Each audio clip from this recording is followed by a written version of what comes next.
अर्चनीय वंदनीय संत समाज, सम्माननीय धर्म प्रेमी भाइयों एवं माता बहनों, आज माताओं का दिन है, नवमी है ना। नीचे वाले उपस्थित हैं, ऊपर वाले भी आए होंगे। आज के ही दिन तो बुलाते हैं। तो इसीलिए भीड़ ज़्यादा है अपेक्षा आप लोगों से। तो इस मातृशक्ति को भी नमन है। और आज इन्हीं लोगों के लिए कुछ बातें कहूँ, थोड़ी सी, इन्हीं लोगों के नहीं, हम सब के लिए, सबके लिए। मनुष्य सामाजिक प्राणी है। समाज में रहकर ही वह अपना जीवन गुजर कर सकता है। कोई साधना की दृष्टि से जंगल चला जाए, किसी पर्वत पर जाकर के साधना करे, हिमालय की गुफा में, भोजन तो चाहिए, कपड़े तो चाहिए, फिर भोजन कौन देगा? अब पहले जंगलों में फल फूल कंद मूल सब हुआ करता था। अब तो वो चीज़ नहीं है, तो भूखे मर जाएंगे। इसलिए समाज में रहकर ही जीवन जिएंगे हम। परिवार और समाज में रह कर के ही जीवन जिया जा सकता है। इसीलिए इसे सामाजिक प्राणी कहा गया है। समूह में रहना ये हमारी सुरक्षा की भी दृष्टि से, जीवन गुजर की दृष्टि से, प्रजनन की दृष्टि से बहुत ही कारण है। इसमें सुरक्षित रहते हैं समूह में रह करके। इसी गांव के बारे में सोचें, कोई एक ही परिवार हो, एक ही आदमी हो मान लो, तो कैसा लगेगा उनको? भय खाएगा, है ना, बहुत भयभीत हो जाएगा। लेकिन पूरा गांव है, एक दूसरे के लिए सहारा बनते हैं, सहयोगी बनते हैं। परिवार है, परिवार में घर के लोग सब लोग रहते हैं। तो कोई काम करते, कुछ लोग बाहर काम कर लेते हैं, माता बहनें घर में काम कर लेती हैं, समय से ये लोग भी बाहर चली जाती हैं। और बाहर भी काम करने वालों में कोई खेती संभाल रहा है, कोई दुकान संभाल रहा है, कोई नौकरी कर रहा है, कोई और कुछ कर रहा है। तो अलग अलग समूह काम का बंटवारा हो जाता है और सबका काम संपन्न होता है। कोई बीमार पड़ गया घर में तो उसकी व्यवस्था हो जाती है। शादी है, विवाह है, जन्म है, मृत्यु है, बहुत से प्रसंग आते हैं जिसमें एक दूसरे के सहयोग की अपेक्षा रहती है और करते भी हैं। इसीलिए सामाजिक प्राणी कहा गया है इसे। लेकिन महत्वपूर्ण क्या है?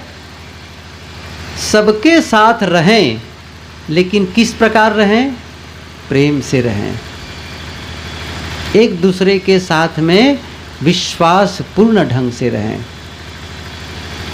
गृहस्थी की शुरुआत होती है विवाह से, शादी होती है, वर वधू, युवक युवती जो भी कह लो, शादी होती है और गृहस्थी में प्रवेश हो जाती है। वहीं से गृहस्थी की शुरुआत होती है।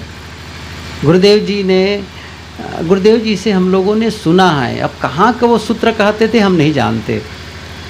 विवाह विशिष्टम वहनम। विवाह क्या है? विशिष्टम वहनम, विशिष्ट ढंग से वहन करना। नर नारी को, या कहना चाहिए कि वर वधू को वहन करे, विशिष्ट ढंग से ढोए, उसको साथ लेके चले। ऐसे ही नारी नर को एक दूसरे के सहयोगी बने, एक दूसरे को साथ लेकर चलें और गृहस्थी की गाड़ी को खींचें। गाड़ी को खींचने के लिए दो बैल होते हैं, तो गृहस्थी रूपी गाड़ी को खींचने के लिए ये वर और वधू, नर नारी, और इन दोनों के बीच में बच्चे भी आते हैं। आगे ये परंपरा चलती चली जाती है। तो बड़ी बात क्या है इसमें, और अच्छी बात क्या होगी? गुरुदेव जी कहा करते थे, जिस घर में पति और पत्नी परस्पर प्रेम से रहते हैं, 3 पीढ़ी का लाभ होता है। फिर से दोहराता हूँ, जिस घर में पति और पत्नी प्रेम से रहते हैं, 3 पीढ़ी का लाभ होता है। कैसे? पहली पीढ़ी है घर के बुजुर्ग, माता पिता के रूप में है, सास ससुर के रूप में है, उनका सही सम्मान होता है, सेवा होती है। क्योंकि दोनों प्रेम से रहेंगे तो निश्चित है सेवा बढ़िया होगी घर के बुजुर्गों की। और दूसरी पीढ़ी है स्वयं का विकास। जहाँ प्रेम है वहीं विकास है, जहाँ प्रेम है वहीं विकास है। और तीसरी पीढ़ी है बच्चे। तीसरी पीढ़ी है बच्चे। बच्चे अपने आप को सुरक्षित महसूस करते हैं, माता पिता आपस में प्रेम से हैं खूब, बच्चे आनंदित रहते हैं, विकास करते हैं, शारीरिक विकास, बौद्धिक विकास, शैक्षिक विकास, बहुत सारे विकास उनके होने लग जाते हैं। लेकिन इसका उल्टा भी सच है। वह क्या है? जिस घर में पति और पत्नी लड़ते हैं, उस घर में 3 पीढ़ी का नुकसान होता है। कैसे होता है? बस इसी ढंग से समझ लो। जैसे पहले कहा, जो जब पति पत्नी लड़ते रहेंगे तो घर में जो बुजुर्ग हैं, सास ससुर के रूप में, माता पिता के रूप में, उनकी सेवा नहीं होगी, उनका आदर सम्मान नहीं होगा। ये पहला नुकसान। दूसरा, स्वयं विकास नहीं कर पाएंगे, आपस में लड़ेंगे तो कहीं विकास होगी। देखिए, 2 समाज लड़ें तो दोनों समाज का विकास रुक जाएगा। गांव ही है, 2 गुट में बढ़ जाएं और दोनों लड़ने लगे तो गांव का विकास थम जाएगा। या 2 गांव आपस में लड़े तो फिर क्यों? लड़ाई, शक्ति जो है लड़ाई में लगेगी। मैं इतना आगे करके बताऊं तो कह सकता हूं, 2 देश जब लड़ते हैं ना, 2 देश, तो दोनों देशों का विकास रुक जाता है। क्योंकि जो शक्ति विकास में लगाना चाहिए, अब युद्ध में लगा रहे हैं, लड़ाई में लगा रहे हैं। तो पति पत्नी जब लड़ेंगे आपस में तो विकास होगा? विकास नहीं होगा, संघर्ष में ही उनका जीवन बीतेगा। और तीसरी पीढ़ी जो बेहद महत्वपूर्ण है सबके लिए, वो है बच्चे। उनका बहुत ज़्यादा नुकसान होता है, बहुत ज़्यादा। ये आप ध्यान दीजिए। सबसे बड़ी समस्या बच्चों के लिए होती है क्या? वे अपने आप को असुरक्षित महसूस करते हैं। और एक समस्या यह होती है, जब दोनों को लड़ते देखते हैं बच्चे तो दुविधा में रहते हैं, हम माँ का साथ दें कि पिता का साथ दें। आप उनकी समस्या नहीं समझ रहे हैं, आप बच्चों का मनोविज्ञान नहीं जानते हैं। क्यों? उसका अध्ययन नहीं हुआ है, कभी प्रशिक्षण होता ही नहीं है। लोग क्या समझते हैं, बच्चा पैदा हो गया बाप बन गए, बच्चा पैदा हो गया माँ बन गए। क्या बाप बनने की योग्यता है? क्या माँ बनने की योग्यता है? बच्चे आ गए, लेकिन उसे कैसे पालना पोसना चाहिए, कैसे संरक्षण देना चाहिए। मैंने तो कई लेखकों को पढ़ा है इस विषय में, कई विचारकों को सुना है कि किस प्रकार से परवरिश हो। मैंने एक बहुत बढ़िया प्रोग्राम सुना, अटेंड देखा उसको, सक्सेसफुल पेरेंटिंग। और मेरा एक रिकमेंड मैं करना चाहता हूँ, जो जिनके बच्चे छोटे हैं या भविष्य में जिनके बच्चे आने वाले हैं, इन बातों को ध्यान दें। सक्सेसफुल पेरेंटिंग, पेरेंटिंग, परवरिश, परवरिश कैसे करना है। सफल आप परवरिश करते हैं, लेकिन आप स्वयं उलझे हुए रहते हैं, आपकी भाषा में डांट डपट होती है, फटकार होती है, बच्चों को कैसे संस्कार मिलेंगे? मैंने ये भी पढ़ा कि एवरेस्ट की चोटी पर चढ़ना सरल है, लेकिन बच्चों का सही पालन पोषण करना कठिन है। आप जानते हैं, कभी कभी कोई माँ आती है, छोटा बच्चा गोद में, और ये कि पहला बच्चा है किसी युवती की, तब तो मैं देखा तो ज़रूर कहूँगा, और कहता हूँ, क्या कहता हूँ, अभी जो बच्चा आया है ना आपके बीच में, ये आपका टीचर है, समझ लो, पढ़ाने आ गया है, वो शिक्षा देगा, ये आपको सबक सिखाएगा। क्यों इतना रोएगा, चिल्लाएगा और झल्लाओगी? बस वही तो परीक्षा है, वही धैर्य रखना है, वही सहनशील होना है, वही विनम्र होना है। झल्लाने लगे, क्रोध करने लगे, नहीं, सफलता नहीं मिलेगी। और ये भी कहता हूँ, जो बच्चा होता है ना, छोटा बच्चा जो जन्म लेता है, उसके माथे पर एक वाक्य लिखा रहता है, शायद आप में से कोई नहीं पढ़े होंगे, आज बता देता हूँ। उसके माथे पर वाक्य लिखा होता है, दिखाई तो नहीं देता लेकिन लिखा रहता है, पढ़ सकें तो। क्या लिखा रहता है? हर बच्चे के माथे पर लिखा रहता है, मैं कुछ नहीं जानता। सही है, उन्हें कुछ नहीं पता दुनिया के बारे में। अब आपको बताना है। बताने का तरीका क्या है? क्या उसे प्रेम से बताते हैं या थप्पड़ मार के बताते हैं? आप समझ लीजिए। आप उन्हें डांट फटकार करेंगे, थप्पड़ मारेंगे, बच्चे भय करेंगे, और जहाँ भय होगा वहाँ प्रेम नहीं होगा। ये लिखित ले लीजिए आप। जहाँ भय होगा वहाँ घृणा होगी। आप देख लीजिए, किसी को भय दे करके देखिए, तुम्हें मार डालूंगा मैं कह के देखिए, आपसे प्रेम करेगा?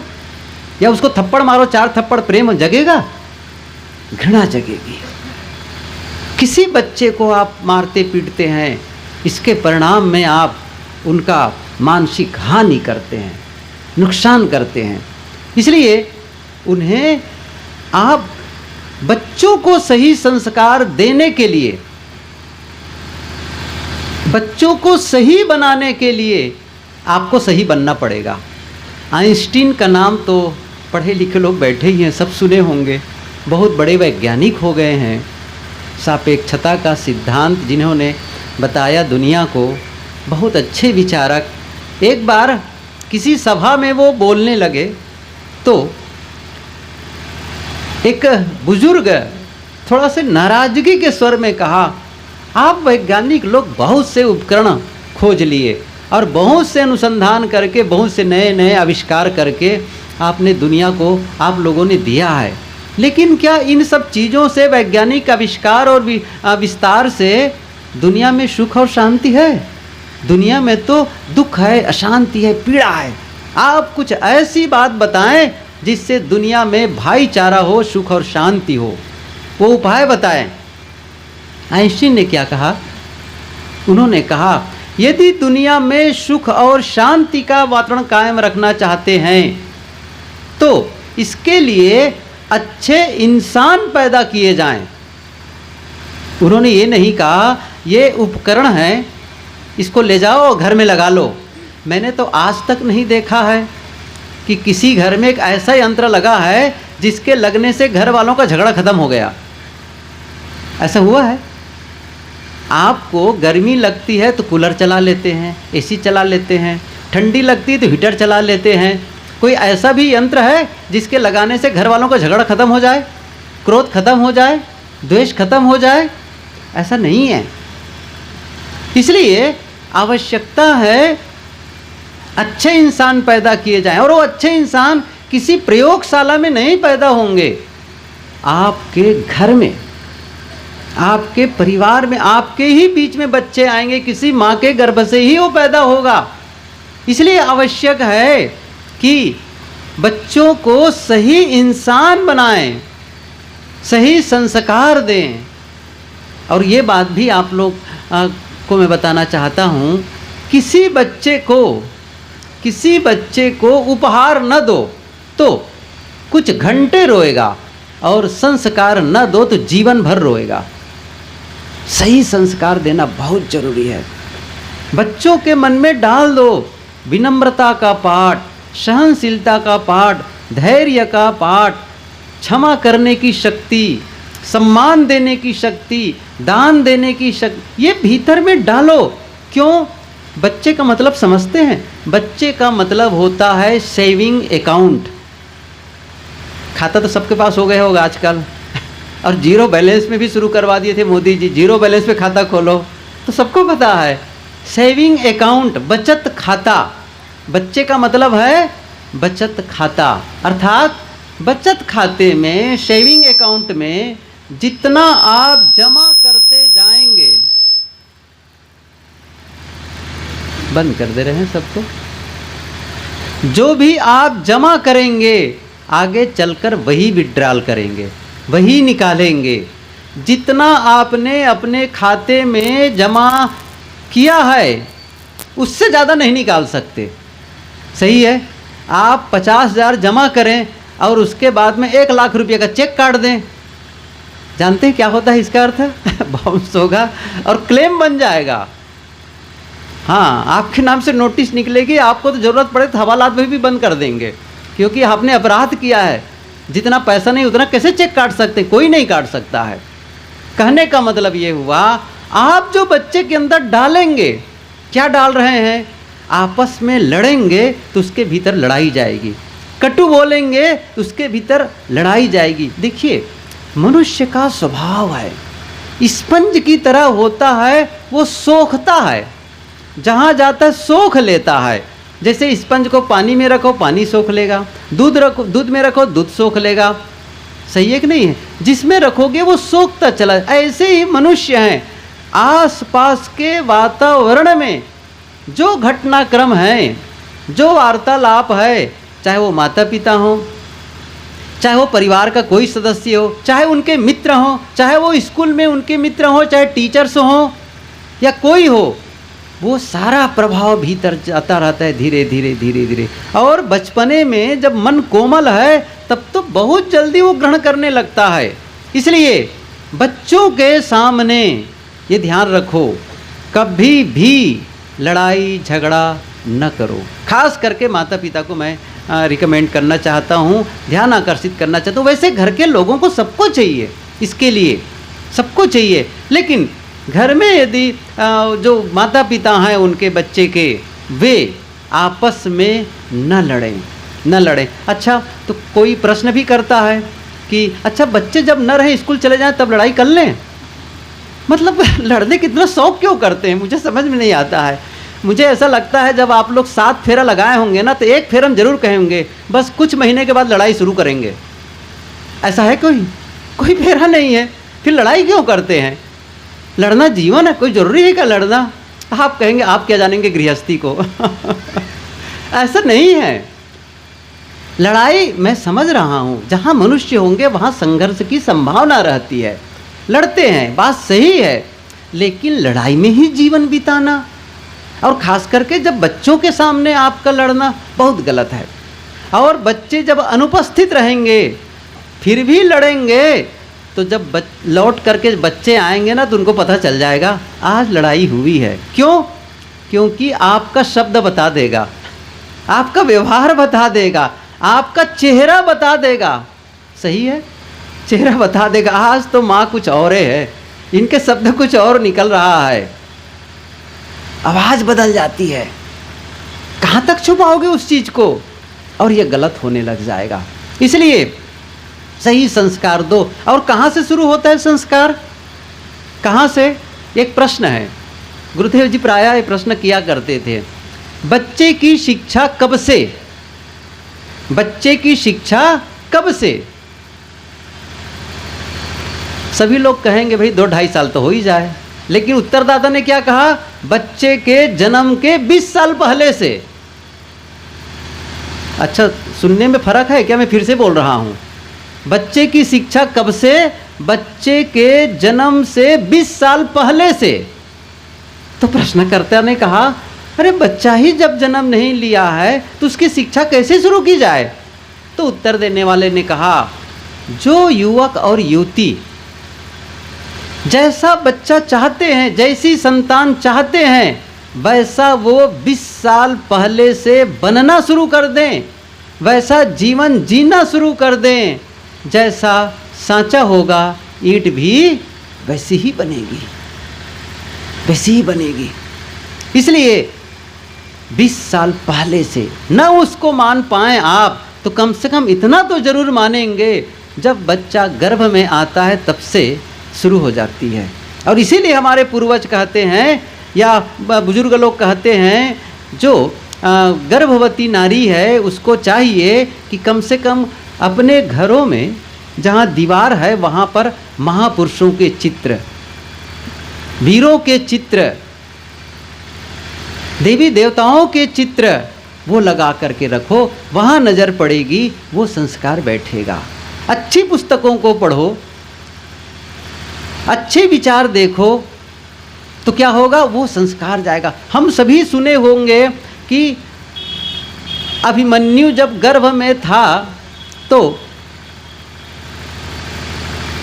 अर्जुन उनकी माँ को जब उनको तकलीफ हुई तो चक्रव्यूह के भेदन के विषय में सुनाने लगे, और 6 चक्र भी तोड़ने की बात तक तो वो जागती रही, 7वें में नींद आ गई।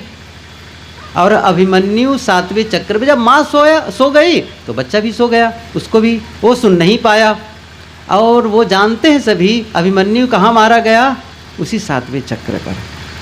ये कहानी भले ही काल्पनिक हो, ये जो प्रसंग लिखा गया है, लेकिन लेखक क्या संदेश देना चाहते हैं, यही कि बच्चे जब छोटा जीव जब गर्भ में आया है तभी उसको सही संस्कार देना शुरू कर दो, और जन्म के बाद तो देना ही है, प्रारंभ से देना शुरू कर दो।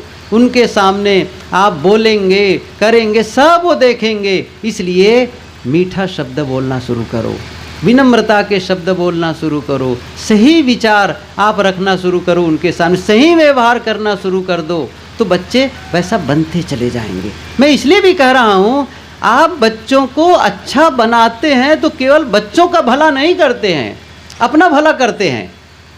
अपना भला कैसे? क्योंकि यही बच्चे आगे चलकर घर के मालिक बनेंगे। सही है? तो क्या होगा, जब मालिक बनेंगे तो जो आप उनके अंदर संस्कार दिए वही तो व्यवहार करेगा, वो कहाँ से अलग व्यवहार करेगा। इसलिए उनके अंदर में सही संस्कार डालें। मैंने कहा था ना, विनम्रता के संस्कार डालें, शालीनता के संस्कार डालें। एक संस्मरण ख्याल आया, बताऊं। इलाहाबाद प्रीतम नगर में जो लोग गए हैं जानते होंगे, आश्रम है। अब कबीर नगर में भी आश्रम बना है और तब से वहाँ कार्यक्रम होने लग गया है। तो जब बहुत पहले की बात है, कई वर्ष पहले की बात है, हुआ क्या कि संत लोग शाम के टाइम में टहलने निकल गए, और मैं जो पब्लिक कम थी उस समय, लोगों की भीड़ नहीं रहती, बड़ा शांत और साफ़ सुथरी कॉलोनी मानी जाती थी। हम लोग तो देखें उसको, उस अवस्था को भी। तो हुआ क्या कि 2 बच्चे अपने मेन गेट दरवाज़ा के सामने खड़े थे, सड़क के बाहर, दरवाज़ा के बाहर खड़े हुए थे। दोनों साफ सुथरे बढ़िया से कपड़ा पहने हुए, अच्छे से कपड़े पहने हुए। और संत जब उधर से गुजर रहे थे तो दोनों बच्चे हाथ जोड़कर क्या कहते हैं, नमस्कार महाराज जी। इतनी शालीनता और विनम्रता से मीठी बात सुन करके दोनों संत ठिठक गए, रुक गए, और सोचे बच्चे कितने अच्छे हैं, कितना बढ़िया नमस्कार कर रहे हैं। फिर बात करने का मन हुआ तो पूछ बैठे। एक संत ने पूछा, बच्चों आप लोगों का नाम क्या है? उत्तर कैसे देते हैं? फिर से हाथ जोड़ते हैं और हाथ जोड़कर कहते हैं, श्रीमान जी मेरा नाम अशोक कुमार है। दूसरे ने कहा, श्रीमान जी मेरा नाम प्रदीप कुमार है। ये घटना मेरे ख्याल से 30 साल तो हो गई होगी, 30-35 साल पहले की है, और आज आप लोगों के बीच कह रहा हूँ। क्या आप नहीं चाहते कि मेरे बच्चे भी इसी प्रकार से व्यवहार करें, ऐसे शब्द बोले? कौन सिखाएगा? कोई दूसरा आएगा सिखाने के लिए? आप स्कूल भेज देंगे तो स्कूल में संस्कार अच्छे देने मिलते हैं। देखो, मैं स्कूल की बात जानता हूँ। स्कूल में केवल सिलेबस कंप्लीट कराया जाता है, नहीं तो कोई स्टूडेंट्स होंगे तो अभी मिलने वाला, मैं प्रश्न करूंगा 2-4 प्रश्न आपके केवल पढ़ाई के बारे में और आपके जीवन के बारे में। अब कितनी बार मैंने टीचरों से बात की है इस बारे में, कभी कभी तो मेरा ये तो अहंकार हो जाएगा कि टीचर लोगों को पढ़ाना बहुत ज़रूरी है। ये 3 लोग सुधर जाए ना, हमारे देश का कल्याण हो जाए, माता पिता और टीचर्स, बस ये 3 सही हो जाए, हमारा देश का भविष्य ठीक हो जाएगा। क्योंकि बच्चे माता पिता के ही पास ज़्यादा रहते हैं, फिर स्कूल में जाते हैं, कई बार आप देखेंगे आपकी बात नहीं मानेंगे, टीचर की बात मानेंगे। हमारे टीचर ने ऐसा कहा है, समझ रहे हैं कैसे संस्कार पड़ते हैं। इसलिए सही सीख देना शुरू कर दें, बहुत ज़रूरी है। तो बच्चों के विषय में बहुत सारी बातें कही जा सकती है, लेकिन अब थोड़ा सा मैं उसको आगे बढ़ाता हूँ। पति और पत्नी, परिवार के लोगों के बीच में मैंने क्या कहा था, गृहस्थी की शुरुआत होती है और आपस में लोगों को जोड़ के रखती है। संबंधों को मजबूत कैसे बनाया जाए, आपस में मनुष्यों को जोड़ने के लिए एक चीज होती है, वो क्या है? जैसे दीवार को जोड़ने के लिए जब आप दीवार जोड़ते हैं तो ईंट पर ईंट रखते चले जाते हैं, लेकिन 2 ईंटों के बीच में कुछ और रखते हैं, क्या कहते हैं उसे? गारा। सही है, बालू और सीमेंट मिला करके। अच्छा, बालू सीमेंट न रखो और ऐसी दीवार बना दो और छत ढाल दो, क्या होगा? ढालेंगे? कोई नहीं ढालेगा, क्योंकि जो गारा है ईंट और सीमेंट और बालू का, वो ईंटों को ऐसे पकड़ के रखता है, जोड़ के रखता है। ऐसे ही मनुष्यों को जोड़े रखने वाला गारा है, वो क्या है?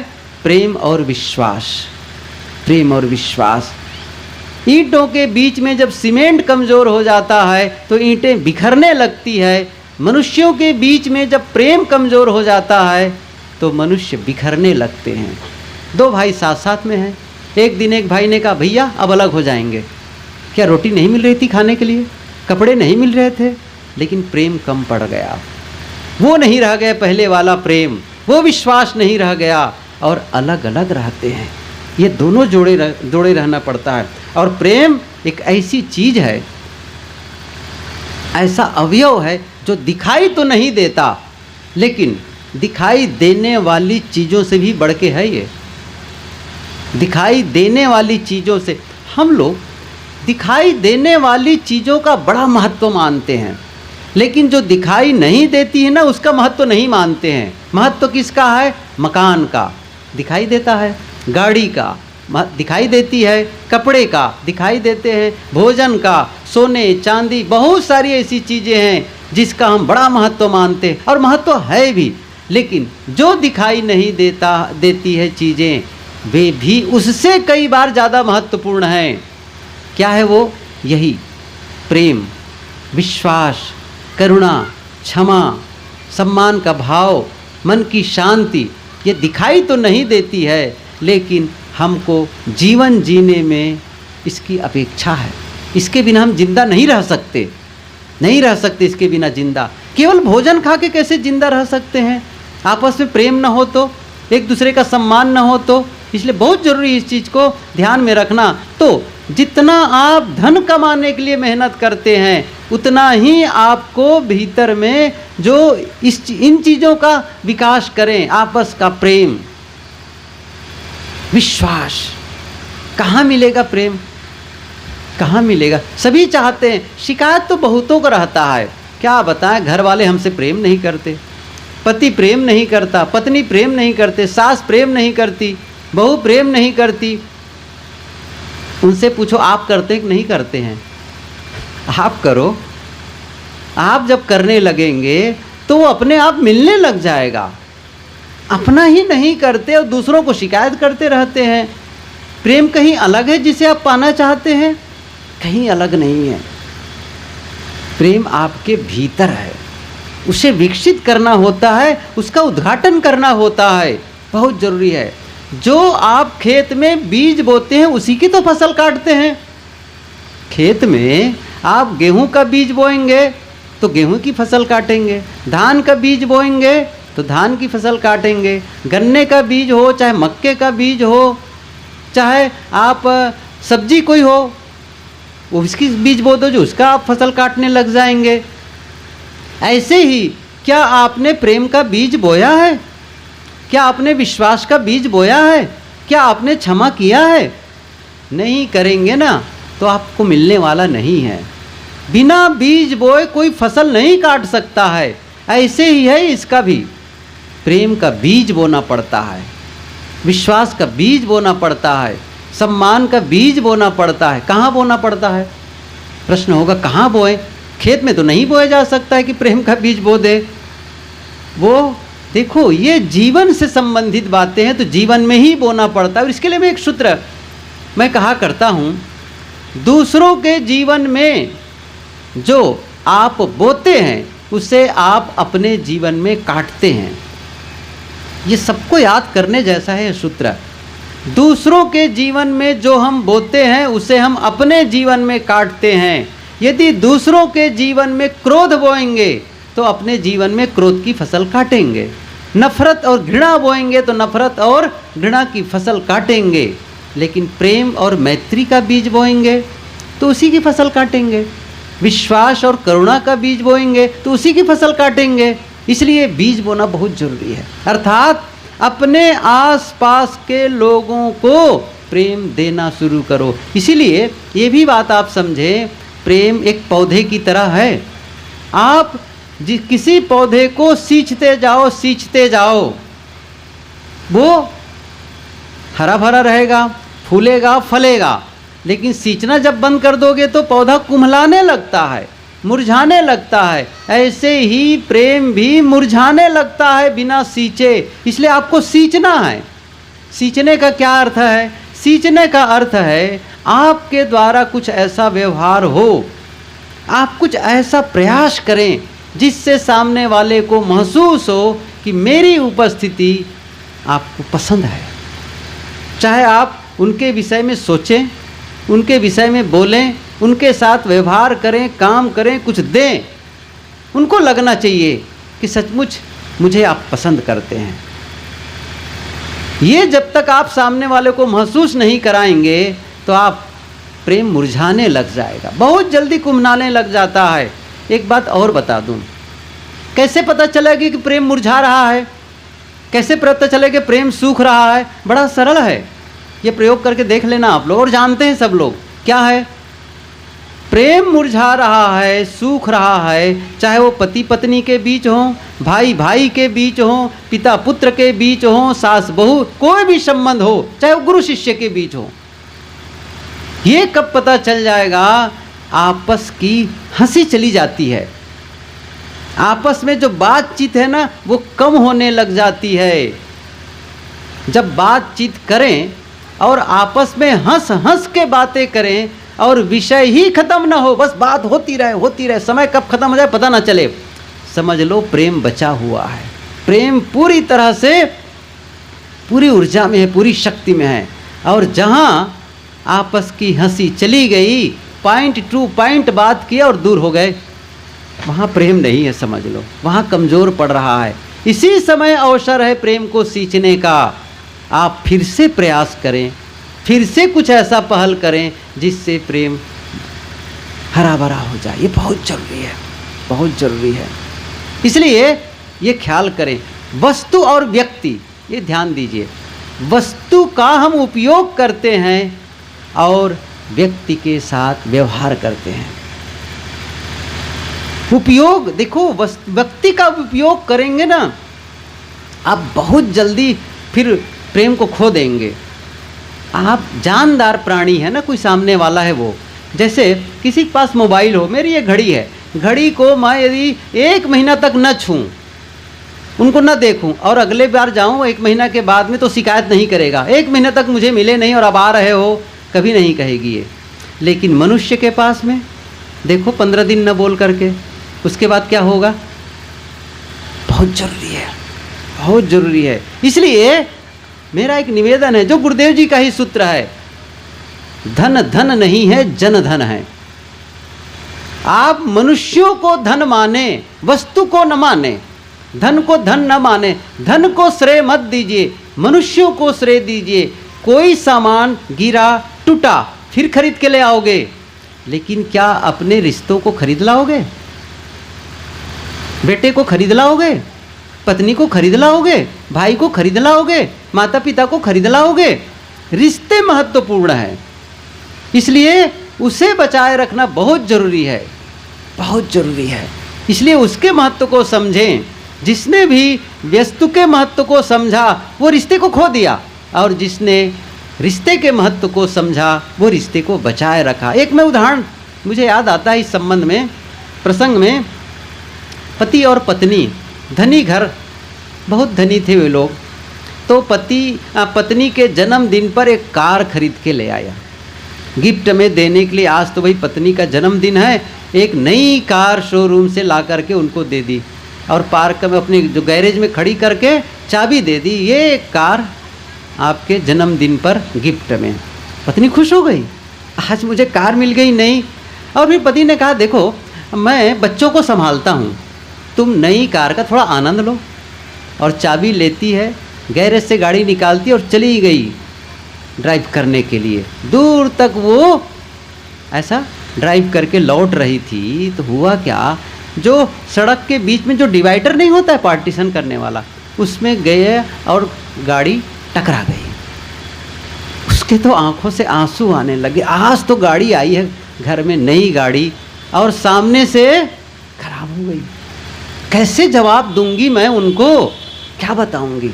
इतने में हुआ क्या, ट्रैफिक पुलिस आकर के उस मैडम से कहने लगी कि मैडम अपना ड्राइविंग लाइसेंस और गाड़ी का कागज़ ज़रा दिखाइए, रजिस्ट्रेशन नंबर ज़रा दिखाइए।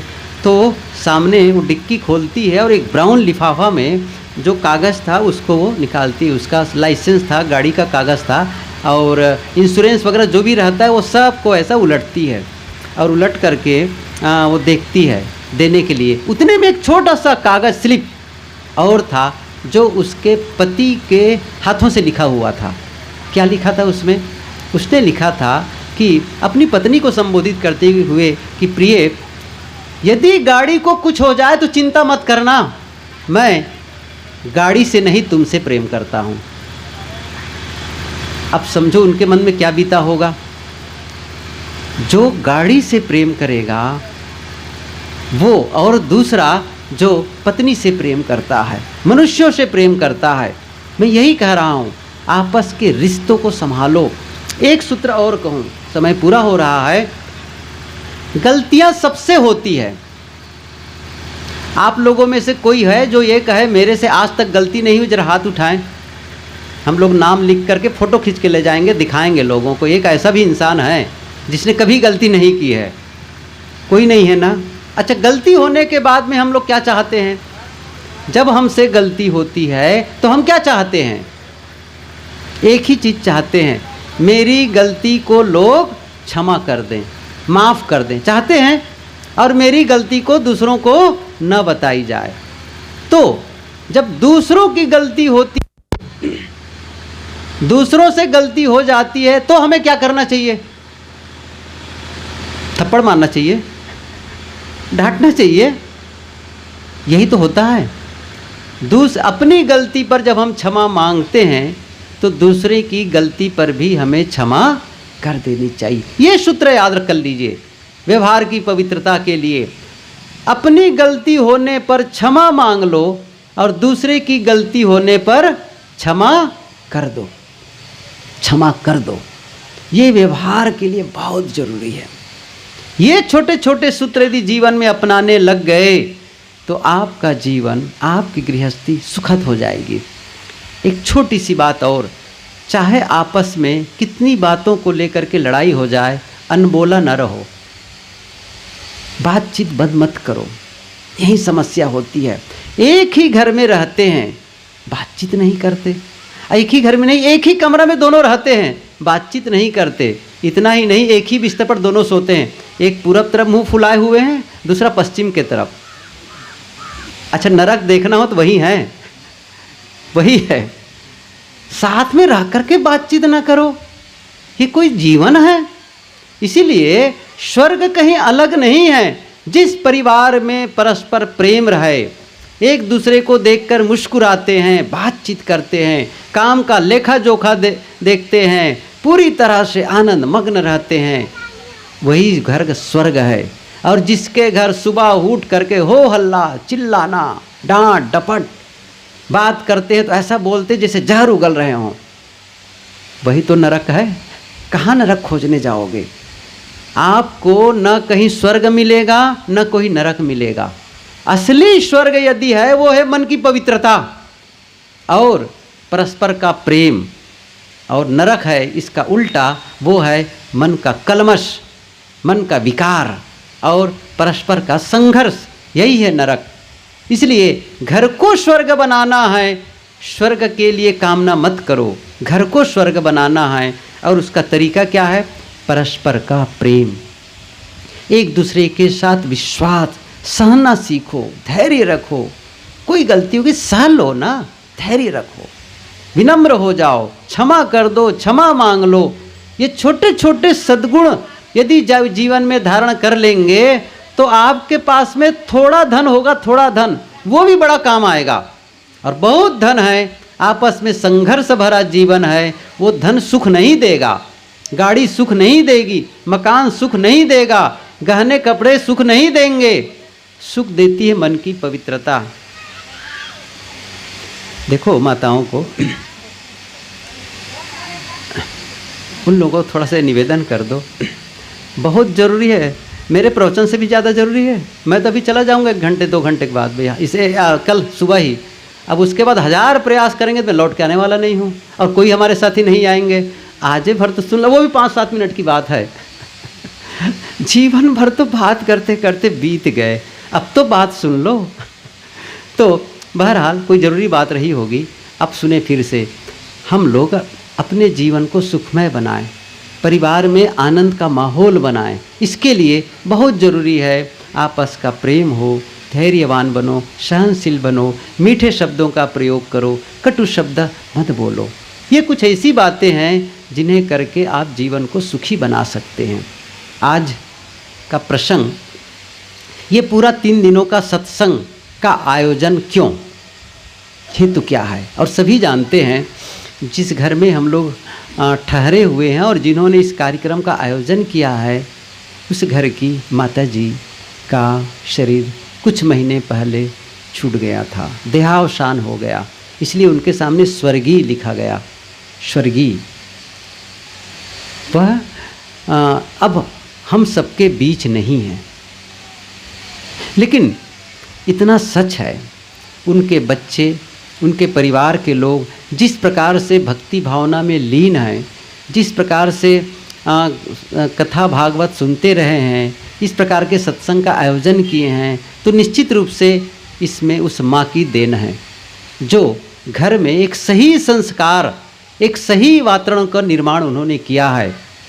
अभी तो अवसर नहीं था, मैं एक बताता हूँ। जिस घर के बच्चे हैं संस्कारी, वह घर माँ का आभारी। जिस घर के बच्चे हैं संस्कारी, यदि बच्चे संस्कारी हैं, उनके शब्द अच्छे निकलते हैं, उनके व्यवहार अच्छे हैं, उनके विचार व्यवहार अच्छे हैं, तो समझ लो वो घर की माँ है जो इसको बनाया है। इंसान वही है, इंसान वही है जो माँ बनाती है, वही बनाती है। इसलिए वही माँ जो भले बीच में नहीं है, लेकिन उसका प्रभाव घर में है, उसका प्रभाव पड़ोस में है।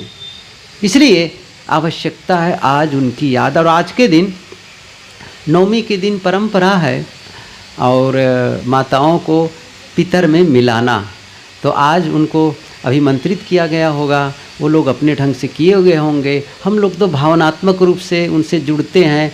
ये भी सच है कि यहाँ किया हुआ आपको उनको कुछ मिलेगा नहीं, ये भी सच है। आप भले यहाँ जितना दूसरों को खिलाओ पिलाओ, हम लोग के पेट में जाएगा या पंडितों के पेट में जाएगा तो उनको मिल जाएगा, ऐसा नहीं होता है।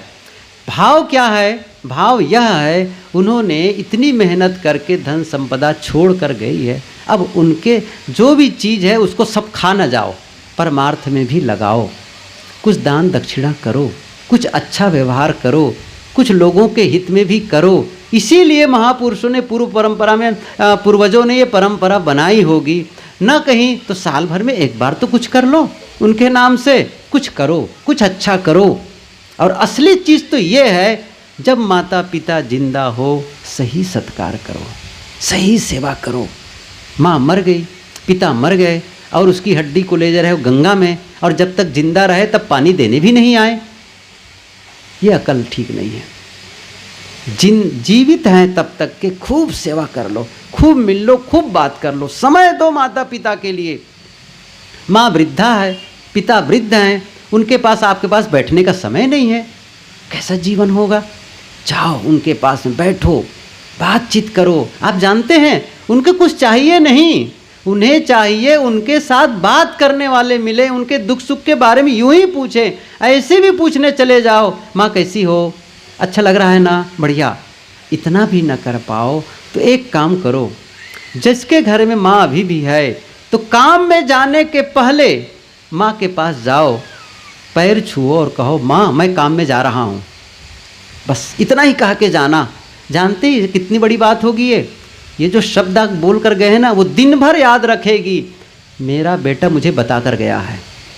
और ये उसके लिए टॉनिक है, टॉनिक। जो आप मेडिकल स्टोर से टॉनिक लाते हैं ना, वो कोई काम का नहीं है, ये टॉनिक है।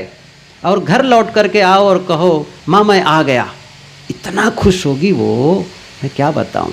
बीच बीच में जाके बैठो, उनके पास यूं ही बैठो और उनसे सुनो, बस वो बताना चाहते हैं, पिता के पास जाके बैठो। लेकिन अभागे लोग तो ऐसे होते हैं, कुछ अभागे जो जब तक जीवित रहेंगे उनके पास नहीं जाएंगे, और मरने के बाद में न जाने क्या क्या दिखावा करते हैं। करो, लेकिन मेरा निवेदन है जब तक माता पिता जिंदा हैं सही मन से दिल से सेवा करो, भाव करो। ये मत सोचो माँ में ये गलती थी, पिता में ये गलती थे, छोड़ो उनकी बातें, तुम सही बनो, आप सही बन जाए। उनकी गलतियों की बखान मत करो, उन्होंने बहुत कुछ किया है आपके लिए जो इस लायक बन पाए हो, गलती निकालने लायक बन पाए हो, ऐसे नहीं बन पाते। एक भाई, एक संत बहुत अच्छी बात कहते हैं कि एक धनी आदमी था, अपने संत लोग बैठे थे और अपने मित्रगण बैठे थे, वैसी बात करते थे, डींग हाँक रहे थे, मैंने अपने माता पिता को ऐसे वृद्धाश्रम में भेजा है जहाँ ये सुविधा वो सुविधा, वो बहुत सुविधाएं बताने लगे, सारी सुविधाएं, कोई ज़रूरत पड़े डॉक्टर तुरंत हैं, खाने की पीने की, अमुक समय जूस मिलता है, ये चाय मिलती है, सब कुछ की सुविधा है, साफ सफाई, बहुत बढ़िया। सारी बातें सुने, संत चुप। महाराज जी आपको कैसा लगा? क्या बताऊं। उन्होंने कहा एक बात है, आपके माता पिता बहुत बड़ी गलती कर दिए। अच्छा कौन सी गलती कर दी? यही कि जैसे तुम जन्म लिए अनाथालय में दे दी होते तो उनको वृद्धाश्रम में जाना ना पड़ता। आज तुम्हें साथ में रखे और तुम उसके वृद्धाश्रम में जे घर में रख कर के सेवा नहीं कर सकते हो, क्या मतलब है? नौकरी कर रहे हो, पैसा कमा रहे हो और माता पिता के लिए जगह नहीं है। और कई बार होता है शादी हुई, बस दोनों मिले अलग और घर में माता पिता हैं, बस क्या मतलब निकलता है? साथ रखो, सेवा करो, ध्यान रखो इस चीज़ को। क्यों? बच्चे देख रहे हैं, वो जानते हैं कि बुजुर्गों की कैसी सेवा होनी चाहिए। आप अपमान करेंगे, वो अपमान बच्चा लेने वाला है आपका। बहुत पुरानी कहानी गुरुदेव जी कहा करते थे कि एक बुजुर्ग था घर में, बिल्कुल वृद्ध हो चुका था, तो घर की जो देवी जी नई आई थी, पढ़ी लिखी अप टू डेट, और उसने अपने श्रीमान से कहा ससुर जी सामने बैठे रहते हैं, मुझे बार बार घूंघट काटनी पड़ती है और बार बार मुझे रास्ते निकलते हैं तो फिर वो जाना पड़ता है, बहुत तेज होता है, कभी लार टपकता है, वो टपकती है उनकी, वो होता है, आंखों से पानी आ जाता है, उसके बर्तन को मांजने का मन नहीं करता है। तो उधर जा कर के जो पशुशाला है उधर जाकर एक घेरा कर दो और साफ़ सफाई करके वहीं रख दो पिताजी को, और मिट्टी के बर्तन मंगवा लो कुम्हार के यहाँ से, वहाँ उनको रोज़ मिट्टी का बर्तन दे देंगे, वो मिट्टी के बर्तन को फेंक दिया करेंगे, नया नया मांजने की भी झंझट खत्म। उसने समझाया पिताजी का बनाया मकान है, उन्हीं की संपत्ति है। तो उसने कहा तो पिताजी लेकर आओ, मैं जाती हूँ। हार गए बेचारा, ठीक है भाई, सारी व्यवस्था कर दिए। अब रोज़ भोजन दे देते थे और वो बेचारा, वो जो बुजुर्ग था, खा करके उसको फेंक देते थे। एक छोटा बच्चा था 4-5 साल का, उस आदमी का, वो दादा के पास खेलने चला जाता था, वो देखता था, उनकी परिस्थिति देखता था फिर क्या किया, वो जो जूठा बर्तन था उसको इकट्ठा करता चला जाता, अपने कमरे में ला कर रखता था, ये नहीं कि वहाँ छोड़ देता था, सुखा लेता था, साफ करता था। 10, 20, 25 बर्तन इकट्ठे हो गए। एक दिन कुछ खोजने के लिए उसके माता पिता कुछ ढूंढ रहे थे, देखे खाट के नीचे ये सब जूठे बर्तन, ये सूखे कैसे रखे हुए हैं, कौन रखा है इसको? तो छोटा बच्चा ने कहा मैं रखा हूँ। अच्छा क्यों रखे हो तुम, क्यों रखे, उसको फेंक देना चाहिए। नहीं नहीं नहीं, मैं रखा हूँ, इसलिए रखा हूँ, देखिए आप तो धनी हैं और आप अपने पिता के लिए 1000 मिट्टी के बर्तन मंगा लाए एक साथ में, मैं धनी न हूँ तब वो आपके बुढ़ापे के लिए सुरक्षित है, इसी में भोजन दूंगा आपको। उनको पता चला ये तो गड़बड़ हो जाएगा, और फिर पिता को घर में लाए और फिर से सेवा करने लगे। मेरा निवेदन है, ये पितृपक्ष में जो किसी माता पिता के पितर में बड़ा खिलाते हो, कौवा को खिलाते हो, पंडितों और ब्राह्मणों को और साधु को खिलाते हो, ये औपचारिक है। असली है जिंदा माता पिता की सेवा करो, और यही सही श्रद्धांजलि होगी। और आज भी सुधर जाएं, आज भी किसी बुजुर्ग को देख करके सम्मान का भाव जग जाए, आदर का भाव जग जाए, तो आप समझो माँ और पिता के आप श्रद्धांजलि दे रहे हैं, उनके प्रति ये भाव जगना चाहिए। इसलिए आप सबसे मेरा निवेदन है कि घर में, हमारे यहाँ भजन गाते हैं हमारे संत लोग, घर ही में, हाँ कैसे है, घर ही में तीरथ मनैबो, मंदिरवा हम का करे जइबो, पति है नहीं क्या से महादेवा। हाँ देखो किसी की याद है, अरे बचपन में हमको याद रही ये बातें अब भूल गए। और सासू को गौरी, पिता है क्या पति है महादेव, ससुर है महादेवा, और पति को ईश्वर मनैबो, मंदिरवा हम का करे जइबो, ये है मंदिरवा हम का करे जइबो, घर ही में तीरथ मनैबो। ये देवी देवता के रूप में जिंदा प्राणी, इन्हें देवी देवता मानो, इनकी पूजा करो, इनकी आराधना करो, इनके सामने इनके पैर छो, हाथ जोड़ो, सही भोजन दो, सही शब्द बोलो, सही व्यवहार करो, यही तो पूजा है। आरती करना जरूरी नहीं है कि आरती, अब तो फोटो लग गए, फोटो के पास जाकर फूल चढ़ाएंगे, आरती चढ़ाएंगे, लेकिन जिंदा रहोगा शायद ही कोई फूल चढ़ाए होंगे, शायद ही उनको फूल दिए होंगे। मैं गलत नहीं कह रहा हूँ, दीजिए, लेकिन आप अब से सही, अब से सुधार कर सके, ये सही श्रद्धांजलि होगी। तो काफ़ी 3 दिनों में मैं समझता हूँ बहुत कुछ कहा सुना गया है। इन 3 दिनों में मैंने जो कुछ कहा, शायद कुछ बातें ज़रूर कठोर रही होंगी, आपके विचारों के विरोध में रही होंगी, और आपने धैर्यपूर्वक सुना। आप सभी को धन्यवाद, और मैं अपनी वाणी को विराम देता हूँ। आरती हो गुरु आरती हो, आरती हो साहिब आरती हो, आरती गरीब निवाज साहिब आरती हो, आरती दीन दयाल साहिब आरती हो।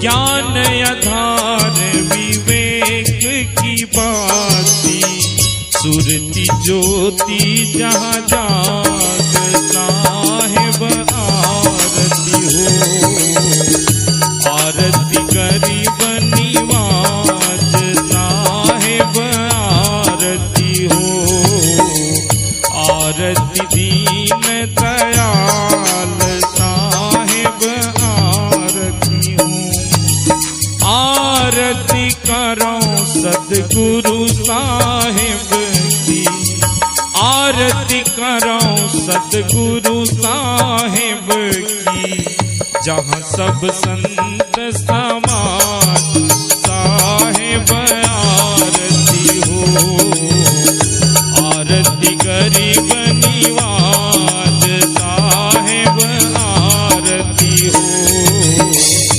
आरती दीन दयाल सा साहेब